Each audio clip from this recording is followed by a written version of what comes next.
Today we are going to make butter, like from scratch, and it's so much easier than you are expecting it to be. So let's get started. So for butter, you need two things. Well, you need like one and maybe two. First one is cream. So we're using whipping cream. This is 35% like heavy cream. And we're gonna pop this into a Ninja blender. This is not sponsored, but this is the easiest way to do it. We're just gonna pour the cream directly into it. I'm starting with 2 cups of cream.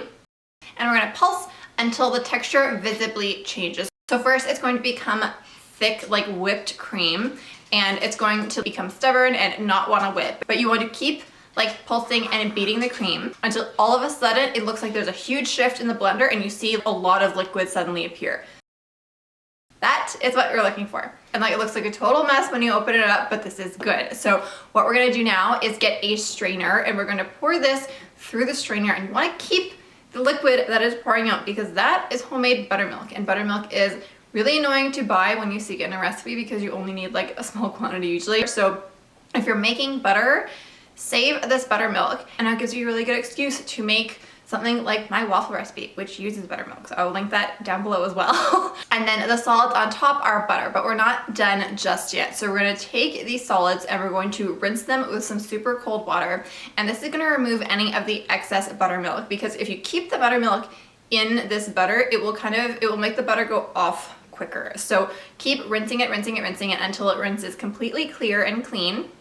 And then at this point, you can add any like seasonings or flavorings that you like. So this is basically unsalted butter at this stage. So if you want salted, we're gonna add half a teaspoon of like table salt to the butter. You know, if you wanna make like homemade butter for breakfast and be like super fancy, you can add ground cinnamon, or you can add herbs or anything that you like at this stage.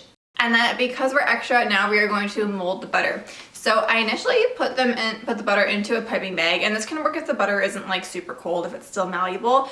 In hindsight, it's easier just to use your fingers and like pack it into the mold to make sure that you don't have air bubbles and you don't have any gaps, especially using a mold like this one, which is a rabbit shaped mold. Honestly, doing that is ugly on camera, so that's why I tried using the piping bag. It kind of worked, but it kind of didn't, which you'll see in a second. But once it is fully packed in, you want to press it in to make sure there's no air bubbles, pop it into the freezer. I did it like overnight, but you could probably get away with maybe like 4 or 5 hours or something like that, and you are done. So thank you so much for watching. I will have the type recipe and any like tips and everything I shared down in the description box below, and I'll see you guys in my next video.